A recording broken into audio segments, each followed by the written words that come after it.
Sayang, apa kamu sudah menyelesaikannya dengan tuntas? Suara seorang wanita terdengar dari seberang telepon. Dia benar-benar alot, padahal seharusnya sudah lenyap saat hamil begitu.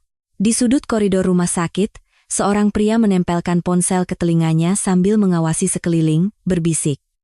Dengan tubuh tambun karena hamil, dia pikir bisa hidup lama. Jangan khawatir. Hari ini dia beruntung bisa selamat. Tapi lain kali, aku pastikan dia benar-benar lenyap. Sudut bibir pria itu terangkat dengan dingin.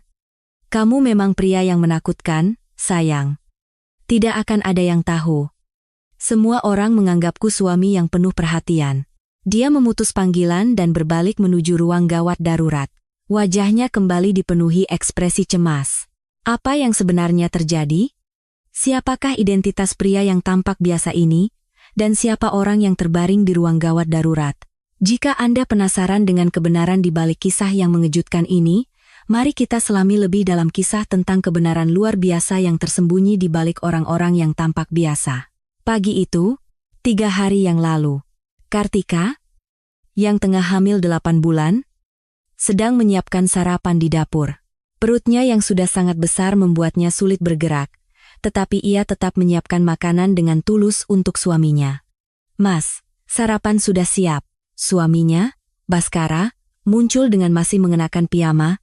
Ia mendekati Kartika dan memeluknya. Terima kasih, sayang. Padahal badanmu sedang berat begini. Tidak apa-apa, ini semua demi buah hati kita. Baskara mengelus perut buncit Kartika. Namun, pada saat itu, tatapan matanya sekejap berubah sedingin es. Seolah-olah bayi di dalam kandungan itu adalah sebuah penghalang. Secara naluriah, Kartika merasakan ada yang aneh. Tapi ia segera menggelengkan kepala. Pasti aku hanya terlalu sensitif. Emosiku jadi labil karena sedang hamil. Batinnya mencoba menenangkan diri.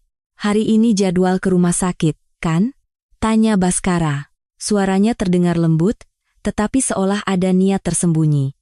Iya. Pemeriksaan rutin. Mas mau ikut? Tentu saja. Dia kan istri dan anakku. Jawaban Baskara terdengar sempurna. Namun, Kartika sekali lagi merasakan kejanggalan yang aneh. Ada perbedaan tipis antara kata-kata dan ekspresi wajah suaminya. Setelah sarapan, Kartika menelepon ibunya. Halo Bu. Ini Tika. Tika, bagaimana kabarmu?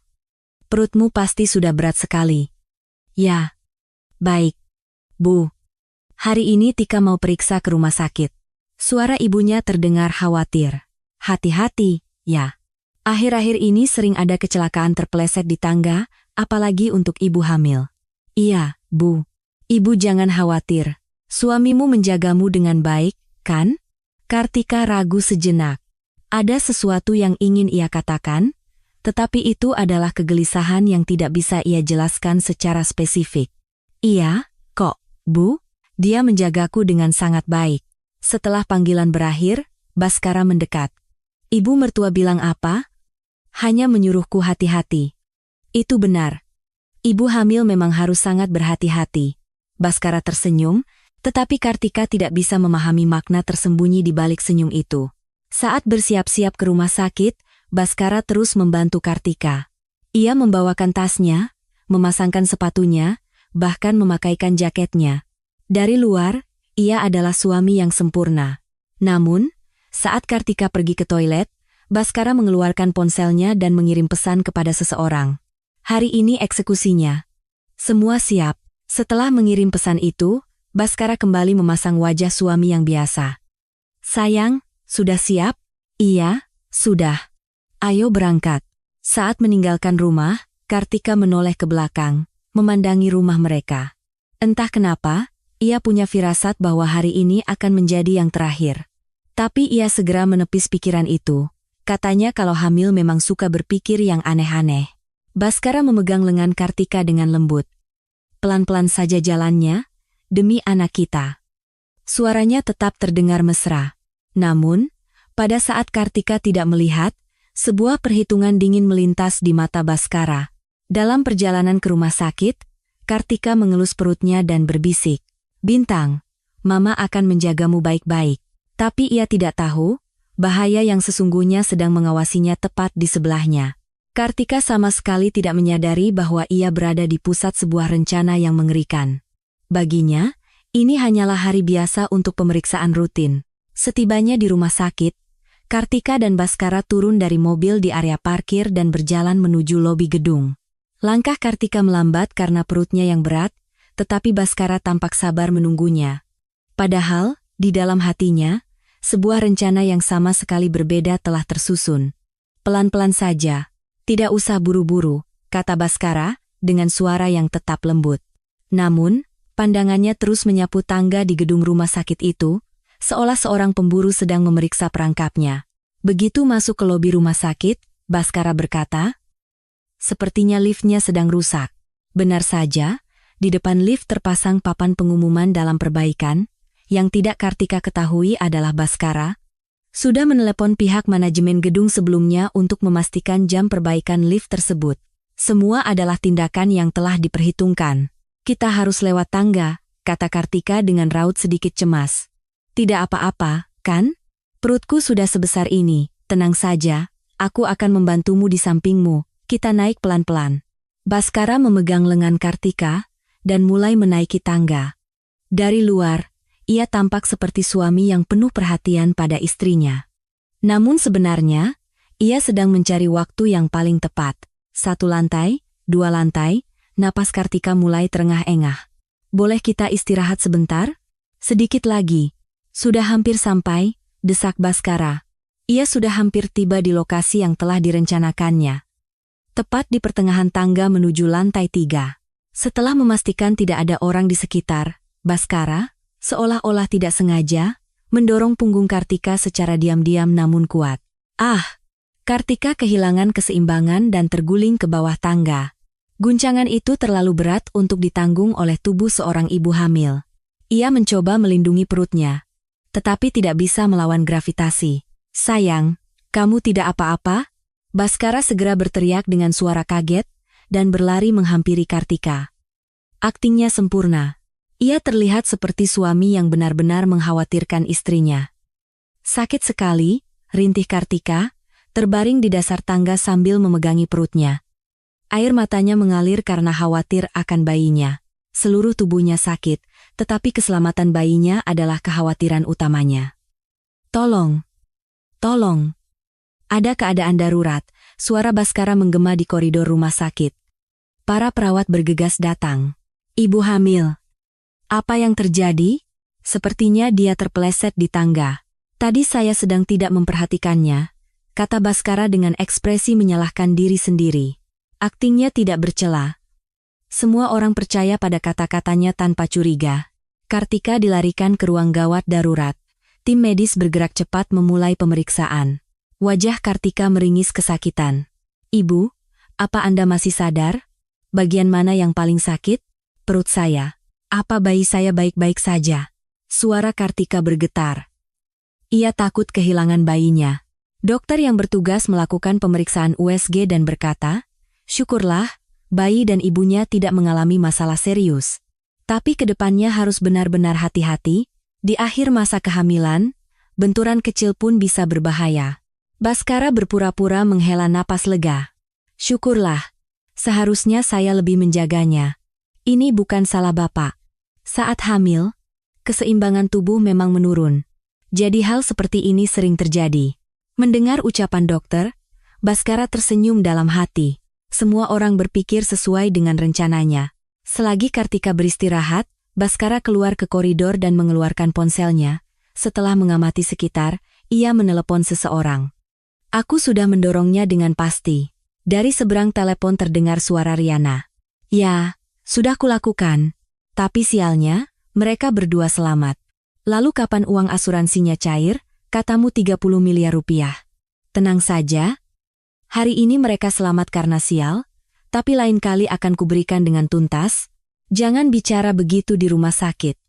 Bagaimana kalau ada yang dengar?" "Tidak akan ada yang tahu. Semua orang menganggapku suami yang penuh perhatian." Baskara memutus panggilan dan kembali ke ruang gawat darurat. Wajah suami yang khawatir terpasang sempurna di wajahnya. "Sayang, kamu baik-baik saja?" "Iya." Syukurlah bayinya selamat. Syukurlah.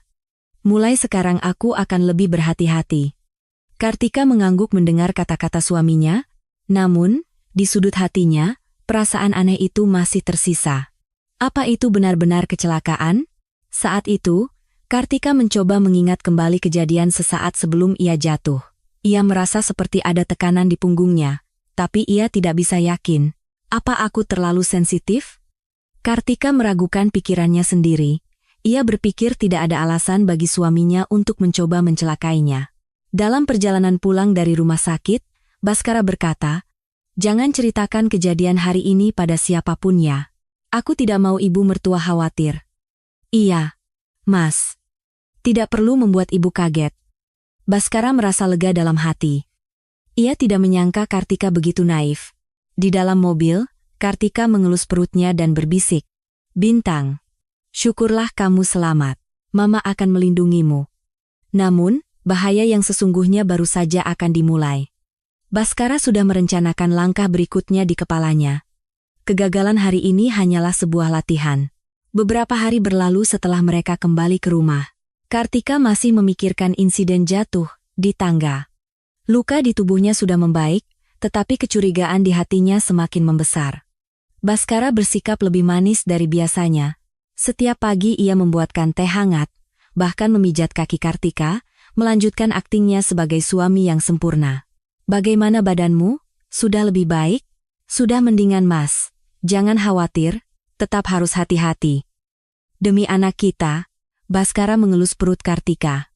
Namun, Kartika merasakan hawa dingin yang tipis dari sentuhan itu. Sore itu, saat Baskara sedang mandi, Kartika yang sedang menonton TV di ruang tengah pergi ke kamar tidur untuk mengambil minum.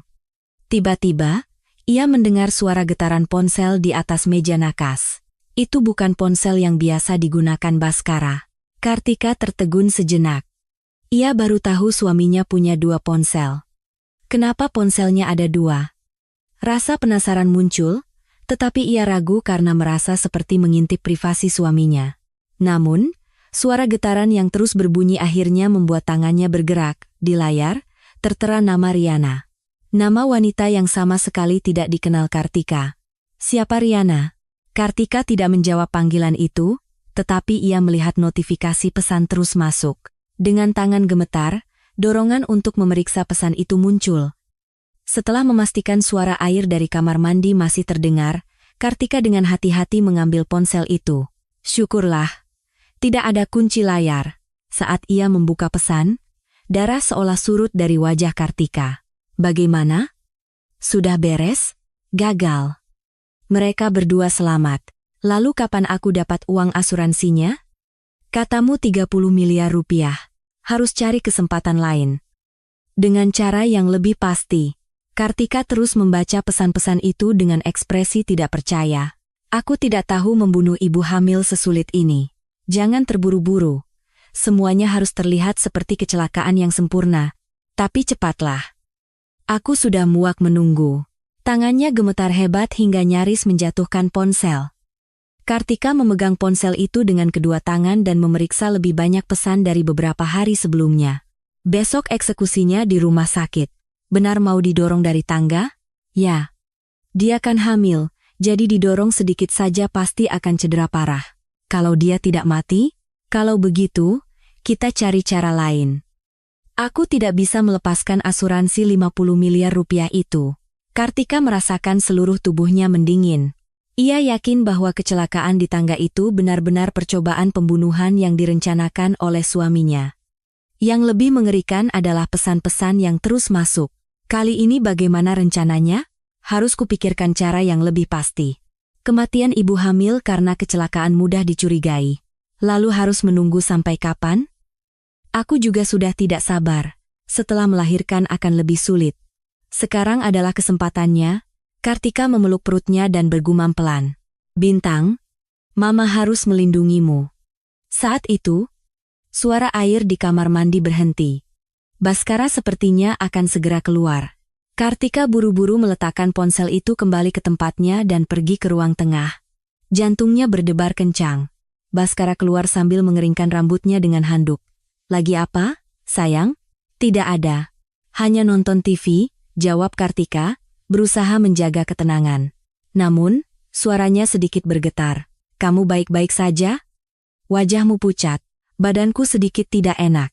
Mungkin efek jatuh dari tangga kemarin? Kalau begitu tidurlah lebih awal. Kamu harus banyak istirahat. Baskara masih berbicara dengan suara lembut. Tetapi bagi Kartika, semua itu terdengar seperti kebohongan. Malam itu, Kartika tidak bisa tidur. Ia menatap suaminya yang tidur nyenyak di sebelahnya dan merasa merinding. Ia tidak percaya bahwa pria ini benar-benar mencoba membunuhnya. Apa yang harus kulakukan? Kartika merasa putus asa. Suami yang ia percayai telah mengkhianatinya, dan lebih dari itu, membahayakan bayi di dalam kandungannya. Namun, ia tidak bisa hanya berputus asa. Ia harus melindungi bayinya. Keesokan paginya, setelah Baskara berangkat kerja, Kartika segera menelepon ibunya. Halo Bu, ini Tika. Tika, kenapa suaramu bergetar? Ada apa? Kartika menahan air matanya. Bu, apa? Apa ibu pernah merasa menantumu itu mencurigakan? Kenapa tiba-tiba bicara begitu? Ada masalah apa? Tidak. Bu, hanya saja belakangan ini dia agak aneh. Suara ibunya menjadi serius. Tika, jujurlah pada ibu. Apa dia melakukan sesuatu padamu? Kartika ragu sejenak, lalu berkata, Bu, seandainya saja, suami Tika mencoba mencelakai Tika. Apa yang harus Tika lakukan? Apa? Tika, kamu bicara apa? Aku punya bukti. Bu, bukti yang kuat. Suara ibunya menjadi tegas. Tika, segera keluar dari rumah itu sekarang juga. Dan bawa buktinya ke kantor polisi. Tapi jangan pergi sendiri, berbahaya. Kamu harus pergi bersama pengacara. Setelah mendengar nasihat ibunya, Kartika berpikir ia harus mengumpulkan lebih banyak bukti. Pesan di ponsel kedua mungkin tidak cukup. Ia butuh bukti yang lebih menentukan. Selagi Baskara bekerja, Kartika dengan hati-hati masuk ke ruang kerja suaminya. Biasanya ia jarang masuk ke sana, tapi hari ini berbeda. Ia yakin ada sesuatu yang disembunyikan di sana. Ruang kerja itu rapi, tetapi di mata Kartika, semuanya tampak mencurigakan. Ia mulai memeriksa rak buku, meja, dan laci satu persatu. Laci pertama hanya berisi dokumen biasa. Tagihan listrik, gas, dan telepon. Laci kedua juga sama. Tetapi saat membuka laci ketiga, ia merasakan sesuatu yang aneh.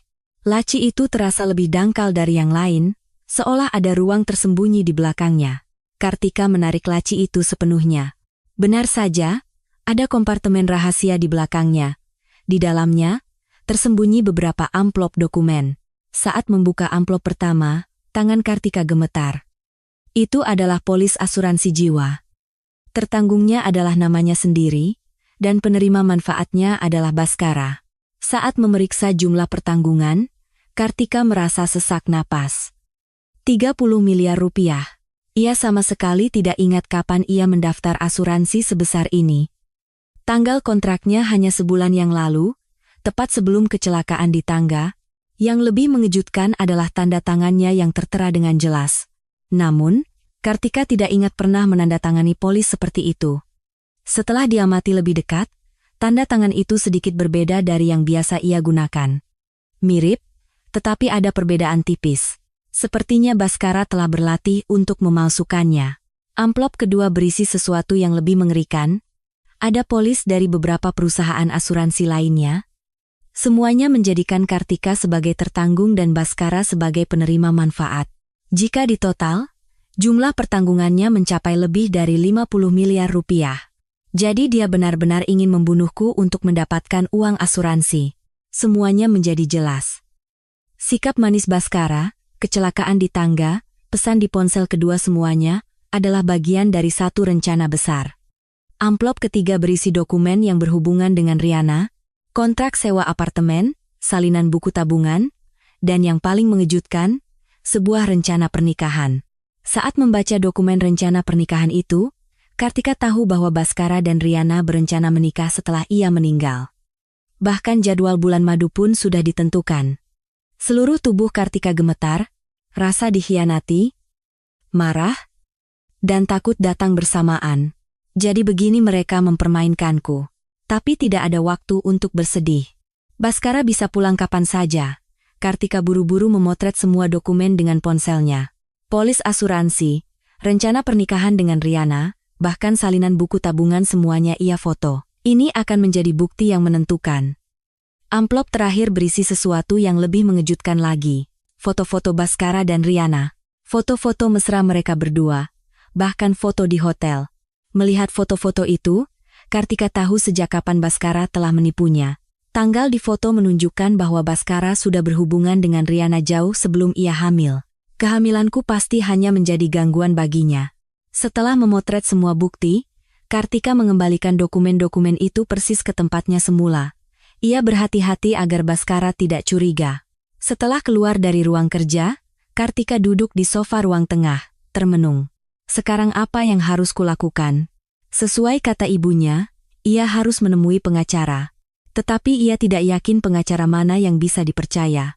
Tiba-tiba ia teringat pada Budi Santoso, seorang senior di kampusnya dulu.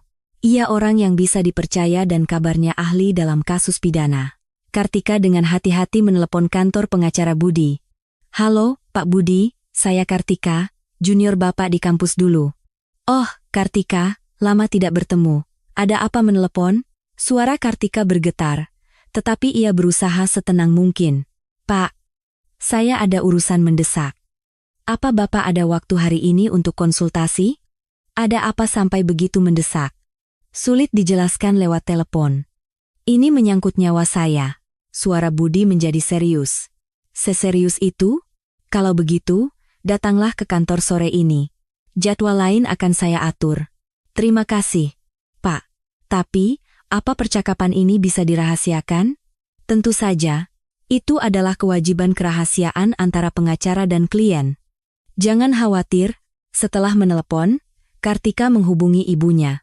"Bu, hari ini Tika mau bertemu pengacara. Benarkah?" "Bagus. Ibu temani."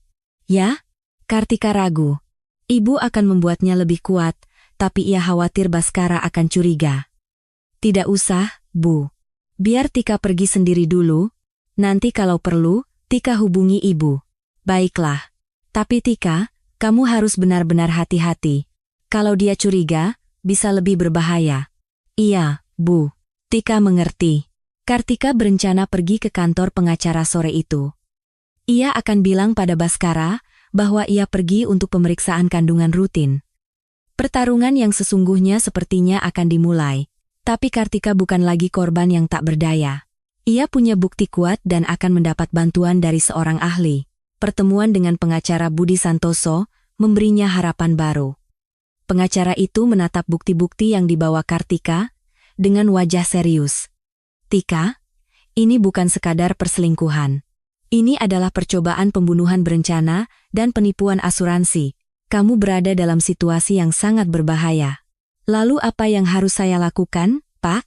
"Pertama, kita butuh lebih banyak bukti. Terutama jika kita bisa menarik wanita selingkuhannya itu ke pihak kita, ini akan menjadi kemenangan mutlak." Budi merekomendasikan seorang penyelidik profesional bernama Pak Tono, seorang penyelidik veteran. Orang ini ahli dalam investigasi perselingkuhan dan pengumpulan bukti.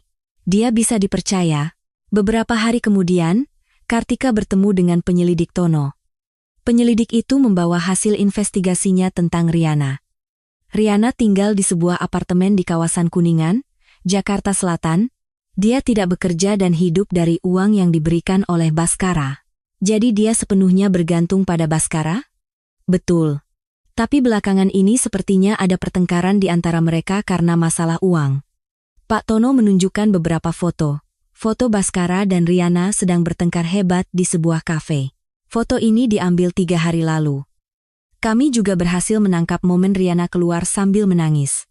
Kartika mengamati foto itu dengan saksama. Di wajah Riana, terlihat kekecewaan dan ketakutan sekaligus. "Apa kita tahu apa yang mereka bicarakan?" "Ya. Kami meminta seorang ahli pembaca gerak bibir untuk menganalisisnya." Baskara mengancam akan mengurangi uang jajannya, dan Riana protes, bertanya bagaimana ia akan hidup. Pak Tono menunjukkan bukti lain, dan tadi malam, Baskara mengunjungi apartemen Riana, dan terdengar suara pertengkaran hebat. Sampai-sampai tetangga melaporkannya. Dilaporkan? Ya. Tapi saat polisi tiba, suasana sudah tenang dan Riana mengatakan tidak apa-apa. Kartika mulai merasa iba pada wanita bernama Riana itu. Ia berpikir mungkin Riana juga korban Baskara, sama seperti dirinya. Pak Tono, bisakah saya bertemu langsung dengan Riana? Itu bisa berbahaya. Tapi jika Anda berhasil membuatnya memihak kita, permainan akan berubah total. Malam itu, saat Baskara pulang, ia tampak berbeda. Wajahnya muram dan tampak kesal. Hari ini berat ya, Mas? Tidak. Hanya pekerjaan kantor yang agak rumit. Tapi Kartika tahu, itu karena Baskara bertengkar dengan Riana. Saat makan malam, ponsel Baskara terus berdering, tetapi ia tidak mengangkatnya. Kartika melirik sekilas dan melihat nama Riana di layar. Tidak diangkat, Mas? Telepon tidak penting, jawab Baskara ketus, lalu mengubah mode ponselnya menjadi senyap. Malam itu, setelah Baskara tertidur, Kartika dengan hati-hati memeriksa ponsel kedua, penuh dengan pesan dari Riana. Riana. Kenapa tidak angkat telepon? Riana. Kalau uang sakuku dikurangi, aku harus hidup bagaimana? Riana. Aku jadi begini kan karena kamu? Riana. Kamu harus tanggung jawab. Pesan terakhir terdengar lebih putus asa. Riana. Kalau kamu terus begini, aku juga punya sesuatu untuk dikatakan. Kartika merasa ini adalah sebuah kesempatan. Jika Riana tidak puas dan bahkan mengancam Baskara, ia mungkin bisa dibujuk. Keesokan harinya, Kartika dan Pak Tono menunggu di dekat apartemen Riana. Menunggu Riana muncul. Sekitar pukul 2 siang, Riana muncul. Ia tampak lebih kuyu dari di foto. Wajahnya tanpa riasan penuh dengan kelelahan. Kartika memberanikan diri mendekatinya. Mbak Riana, kan? Riana kaget dan menoleh. Siapa Anda? Saya Kartika, istri Baskara. Wajah Riana memucat. Bagaimana? Bagaimana Anda tahu? Saya tahu semuanya. Hubungan Anda dengan Baskara, dan juga rencana untuk membunuh saya. Riana panik dan mencoba lari, tetapi Kartika melanjutkan. Jangan lari. Anda juga korban Baskara, kan? Langkah Riana terhenti. Tadi malam Baskara memukul Anda, kan? Dia juga mengancam akan mengurangi uang saku Anda. Riana mulai menangis. Anda tahu apa? Saya juga korban. Kalau begitu, bukankah kita harus berjuang bersama? Kartika dengan hati-hati menawarkan sebuah proposal kepada Riana. Mbak Riana, Baskara itu tipe orang yang hanya akan memanfaatkan lalu membuang Anda. Apa Anda pikir setelah dia membunuh saya dan mendapatkan uang asuransi, dia akan menikahi Anda? Dia berjanji begitu. Itu bohong. Begitu Anda menjadi saksi kejahatannya, Anda akan menjadi orang yang harus ia singkirkan. Ketakutan melintas di mata Riana. Saya tidak menganggap Anda musuh, kita berdua adalah korban yang ditipu oleh pria yang sama. Kartika memegang tangan Riana, bantu saya membawa Baskara ke pengadilan.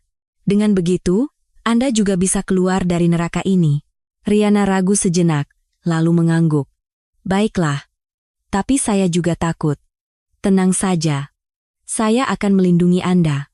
Sejak hari itu, Kartika dan Riana mulai berkomunikasi secara diam-diam. Aliansi tak terduga melawan musuh bersama telah dimulai. Seminggu setelah aliansi dengan Riana dimulai, Kartika mendapatkan informasi krusial darinya. Riana memiliki rekaman suara percakapannya dengan Baskara. Ia merekamnya diam-diam sebagai bukti untuk berjaga-jaga jika Baskara mengancam atau melakukan kekerasan padanya. Rekaman ini akan kuberikan padamu, kata Riana sambil menyerahkan sebuah USB dengan tangan gemetar. Apa Anda yakin? Ini bisa berbahaya. Aku sudah memutuskan. Aku tidak mau lagi hidup sebagai bonekanya. Di rumah, Kartika mendengarkan rekaman itu, isinya jauh lebih mengerikan dari yang ia bayangkan. Di rekaman pertama, suara Baskara terdengar dingin. Harus diselesaikan dengan tuntas. Tidak ada toleransi untuk kesalahan, tapi apa tidak apa-apa membunuh ibu hamil? Apanya yang tidak apa-apa? Toh itu bukan anak yang kuinginkan. Keduanya lenyap justru lebih menguntungkan bagiku. Kartika memeluk perutnya dan menangis. Hatinya hancur mendengar suaminya sendiri tidak menginginkan anaknya. Rekaman kedua lebih spesifik. Kalau uang asuransinya cair, apa kita bisa langsung menikah? Tentu saja. Dengan 50 miliar rupiah, kita bisa hidup enak selamanya. Kita pergi ke luar negeri dan memulai hidup baru. Janji. Ya? Janji. Asalkan perempuan itu lenyap, semua akan beres. Di rekaman ketiga, terdengar suara Baskara mengancam Riana, tutup mulutmu rapat-rapat. Kalau sampai bocor, kamu juga jadi kaki tangannya. Tapi kenapa uang sakuku dikurangi? Diam. Uangku, terserah aku mau diapakan. Lalu terdengar suara benturan diikuti jeritan Riana. Sakit, hentikan. Lain kali kamu bicara soal uang saku lagi, akan lebih sakit dari ini. Kartika menghentikan rekaman dan menelepon pengacara Budi. Pak, saya sudah mendapatkan bukti yang menentukan. Benarkah? Bukti apa? Rekaman suara Baskara yang secara langsung membicarakan rencana pembunuhan dan mengancam Riana. Luar biasa, kemenangan kita sudah pasti. Segera kita siapkan surat gugatan. Beberapa hari kemudian, Kartika dan pengacara Budi mengajukan gugatan ke kantor polisi. Tuduhannya berlapis. Percobaan pembunuhan, penipuan asuransi, dan kekerasan dalam rumah tangga. Polisi meninjau bukti-bukti dan segera mengajukan surat perintah penangkapan untuk Baskara. Karena buktinya sangat kuat, surat perintah itu dikeluarkan dengan mudah. Pada hari penangkapan, Kartika pergi bersama polisi ke kantor Baskara. Mereka menilai menangkapnya di tempat umum akan lebih aman. Baskara sedang berbincang dengan rekan-rekannya di lobi kantor. Ia tampak seperti biasa. Ketika Kartika muncul bersama polisi, Baskara tampak terkejut. Sayang, kamu sedang apa di sini? Kartika menjawab dengan dingin, aku tahu semua yang telah kamu lakukan. Baskara panik dan melihat sekeliling. Semua rekannya menatap dengan penasaran, apa maksudmu? Kenapa tiba-tiba begini? Saat itu, seorang polisi maju.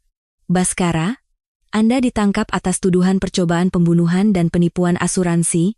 Apa? Jangan bicara omong kosong, teriak Baskara, tetapi sudah terlambat. Wajahnya memucat saat polisi mengeluarkan borgol. Tunggu, ini salah paham. Baskara menatap Kartika dan berkata, sayang, tidak mungkin kan kamu berpikir aku akan mencelakaimu? Memangnya bukti apa yang bisa dikumpulkan oleh perempuan hamil sepertimu? Itulah momennya. Saat Baskara meremehkan dan menertawakan Kartika untuk terakhir kalinya. Perempuan hamil sepertimu. Suara Kartika berubah dingin. Benar. Perempuan hamil ini yang menemukan semua rencanamu. Pesan di ponsel keduamu, dokumen asuransi, dan rekaman suaramu dengan Riana.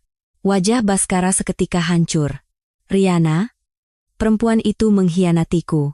Bukan mengkhianati, tapi mengatakan kebenaran. Saat polisi hendak memborgol Baskara, ia memberontak untuk terakhir kalinya. Memangnya apa yang bisa dilakukan perempuan hamil sepertimu? Seharusnya kamu diam saja dan menjadi korban. Tepat pada saat itu, borgol polisi terpasang di pergelangan tangan Baskara. Baskara, Anda ditahan. Anda berhak untuk diam. Hak Miranda yang dibacakan polisi menggema di lobi kantor. Semua rekannya menatap dengan ekspresi syok. Sambil diseret, Baskara terus berteriak. Ini rekayasa. Kapan aku melakukan hal itu? Tapi tidak ada yang mempercayai kata-katanya. Buktinya terlalu kuat, Kartika menatap Baskara yang dimasukkan ke dalam mobil polisi dengan tenang. Anehnya, ia merasa lebih hampa daripada lega. Ia mengelus perutnya dan berbisik pelan. Bintang, sekarang kita benar-benar aman. Mama berhasil melindungimu. Pengacara Budi mendekat. Kartika, kamu hebat. Itu adalah pilihan yang berani. Terima kasih, Pak, atas bantuannya. Sekarang tinggal persidangan.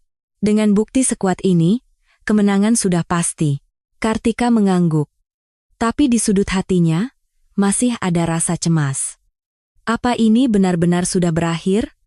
Namun, setidaknya untuk saat ini, ia yakin bahwa dirinya dan bayi di kandungannya aman.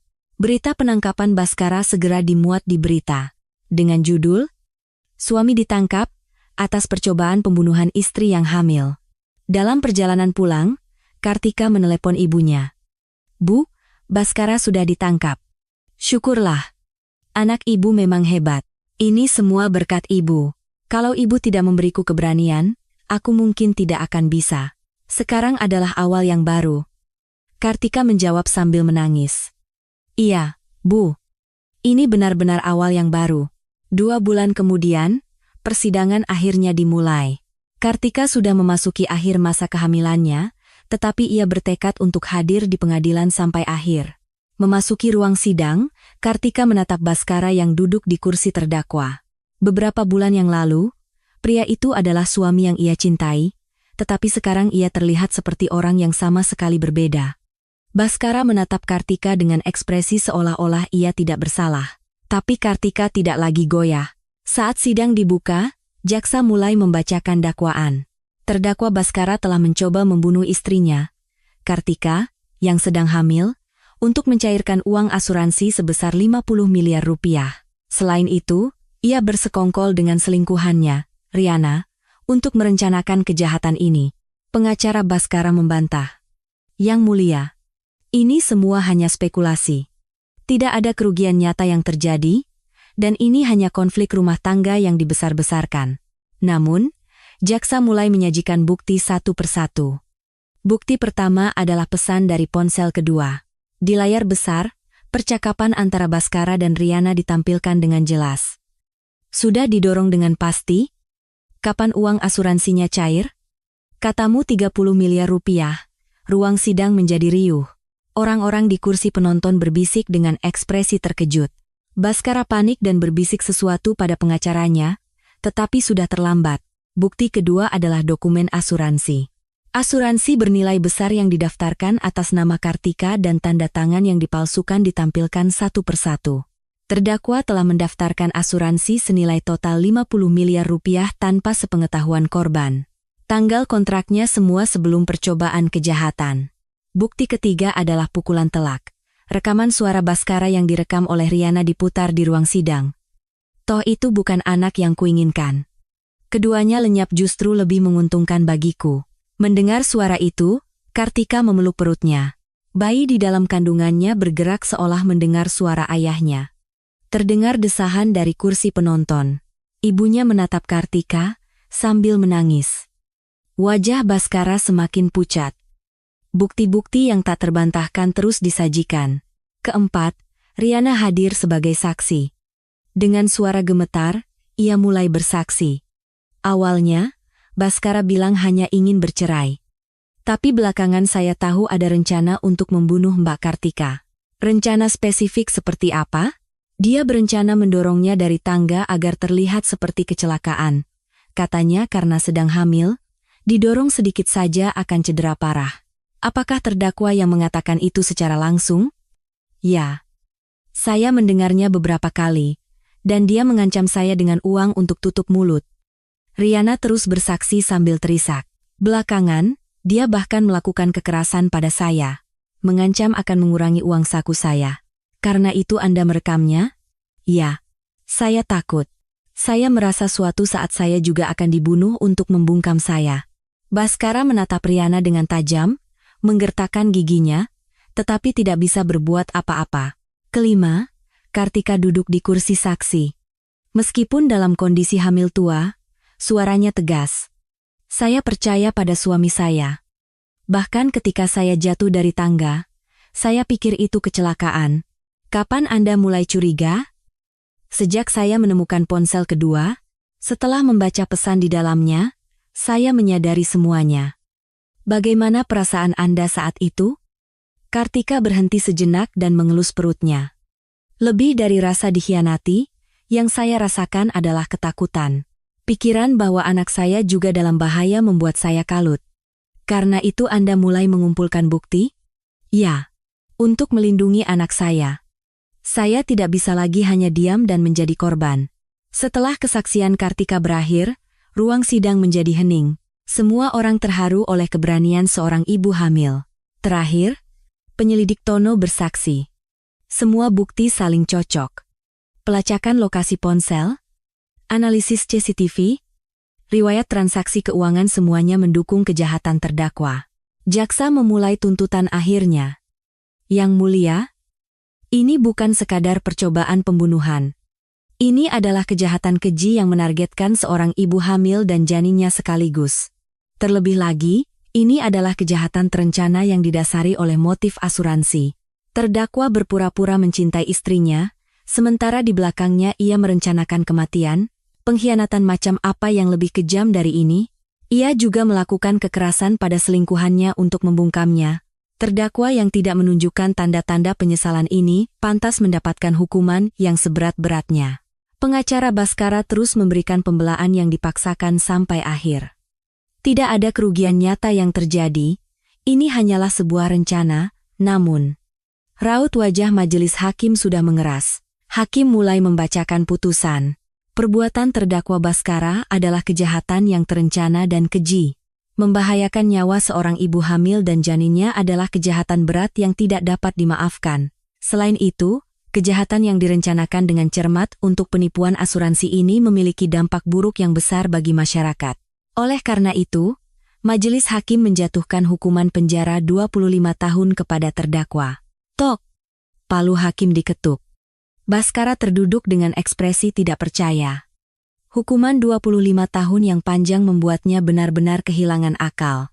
Kartika menghela napas lega dan mengelus perutnya. Bintang, sekarang benar-benar sudah berakhir. Mama berhasil melindungimu. Dari kursi penonton, ibunya bertepuk tangan sambil menangis. Hebat. Anakku. Kamu hebat. Itu adalah momen kemenangan keadilan. Sebulan setelah putusan, Kartika melahirkan dengan selamat. Seorang bayi perempuan yang sehat. Terbaring di ranjang rumah sakit sambil menggendong bayinya yang baru lahir, wajah Kartika dihiasi senyum damai. Bintang, akhirnya kita bertemu. Mama berhasil melindungimu. Ibunya berdiri di sampingnya, menangis sambil menatap cucunya. Kartikaku memang hebat. Melakukan semua ini sendirian. Ini semua berkat ibu. Tanpa ibu, aku mungkin sudah menyerah. Sekarang adalah awal yang baru. Kartika menatap bayinya dan berbisik. Bintang, kamu adalah kehidupan berharga yang Mama pertaruhkan nyawa untuk melindunginya. Kedepannya, Mama akan melakukan apa saja untukmu. Beberapa hari kemudian, Kartika bersiap untuk pulang. Pengacara Budi datang ke rumah sakit untuk membereskan beberapa hal. Kartika, selamat atas kelahirannya. Bayinya cantik sekali. Terima kasih, Pak. Berkat Bapak, saya bisa sampai di sini, bukan? Ini berkat keberanianmu. Tapi ada beberapa hal yang harus diselesaikan. Budi menunjukkan setumpuk dokumen. Pertama, surat kesepakatan dengan Riana. Dia memang terlibat, tapi karena kerjasamanya dalam bersaksi, dia akan mendapatkan keringanan hukuman. Bagaimana dengan Riana? Dia dibebaskan dengan masa percobaan.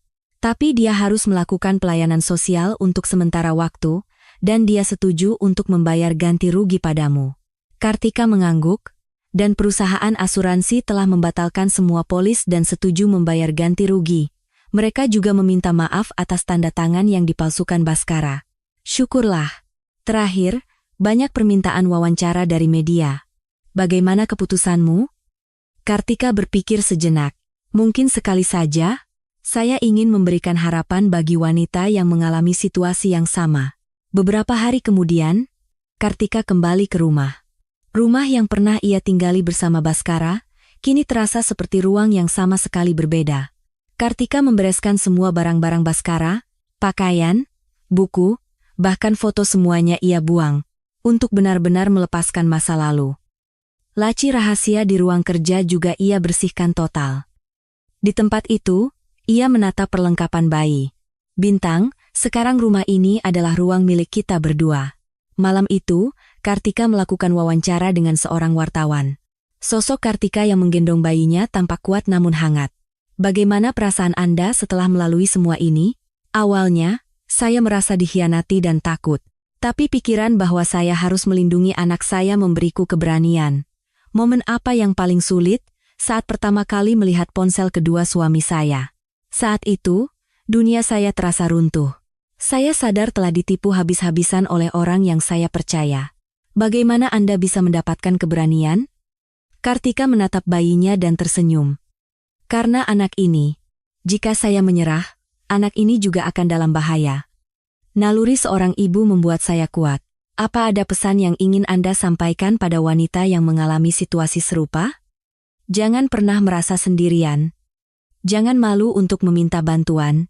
Dan yang terpenting, topeng tidak akan bertahan lama. Bukti tidak pernah berbohong. Setelah wawancara itu disiarkan, Kartika menerima banyak sekali pesan dukungan. Banyak wanita yang mengalami situasi serupa juga menghubunginya. Kartika mulai memberikan konseling dan bantuan kepada mereka. Ia sadar bahwa pengalamannya bisa menjadi harapan bagi orang lain.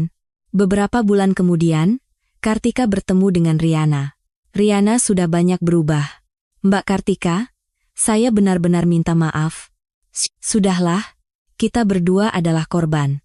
Berkat Anda, saya bisa memulai hidup baru. Sekarang saya sudah punya pekerjaan dan benar-benar hidup dalam penyesalan.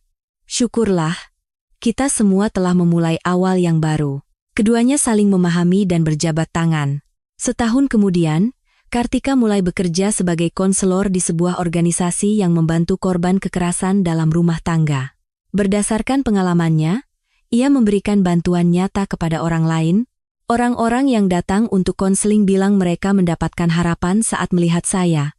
Karena saya berhasil melewatinya, mereka berpikir mereka juga bisa, kata Kartika pada ibunya. Ibu sangat bangga. Kartikaku bisa membantu begitu banyak orang, Bu. Semua ini bisa kulakukan karena ibu, bukan? Itu adalah kekuatan dari dalam dirimu sendiri. Ibu hanya percaya padamu. Bintang tumbuh dengan sehat. Ia tumbuh menjadi anak yang ceria dan cantik, menjadi alasan dan harapan hidup bagi Kartika. Suatu malam, Kartika menulis di buku hariannya sambil menatap Bintang yang tertidur. Bintang, untukmu. Mama bisa mengatasi kesulitan apapun. Kamu adalah malaikat yang memberiku keberanian di saat tersulit. Mari kita hidup bahagia bersama. Kehidupan baru, Kartika telah dimulai. Luka masa lalu kini menjadi kekuatan untuk membantu orang lain dan bersama Bintang.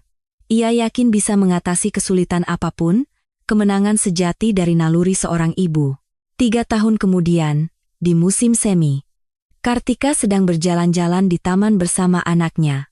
Bintang, yang kini berusia 3 tahun, berlari-lari kecil.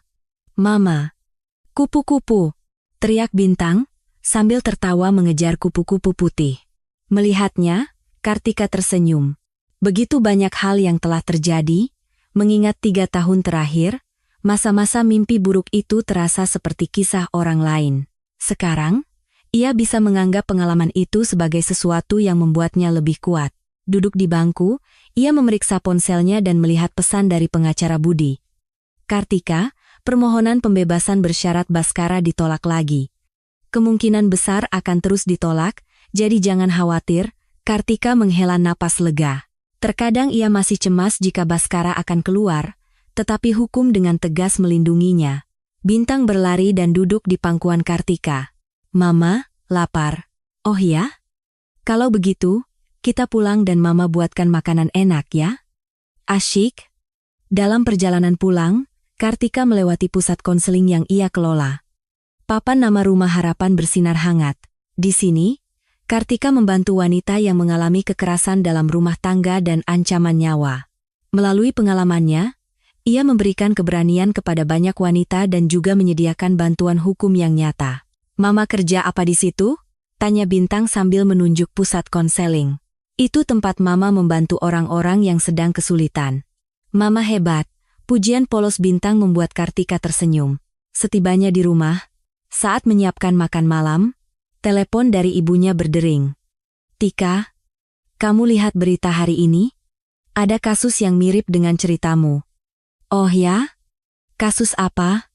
Bu, suami mencoba mencelakai istrinya, tapi wanita itu sudah curiga dan melapor lebih dulu. Wartawannya menyebut kasusmu saat wawancara. Kartika merasa bangga, kisahnya memberikan kewaspadaan dan keberanian bagi orang lain. Semoga wanita itu juga bisa menyelesaikannya dengan baik. Harus lebih banyak orang berani sepertimu, ibu sangat bangga. Malam itu, setelah menidurkan Bintang, Kartika kembali menulis di buku hariannya. Bintang, hari ini Mama bahagia melihatmu. Karena adanya kamu, Mama bisa mengatasi kesulitan apapun, dan sampai sekarang pun begitu. Pengalaman yang Mama lalui kini menjadi pengalaman berharga untuk membantu orang lain. Topeng memang tidak akan bertahan lama. Mama sekarang tahu pasti bahwa kebenaran akan selalu menang. Melihat keluar jendela, bulan bersinar terang. Dulu, malam terasa menakutkan, tetapi sekarang menjadi waktu yang damai. Kartika mencium kening Bintang yang tertidur. Bintang, di dunia yang Mama lindungi untukmu ini, kamu akan tumbuh dengan aman.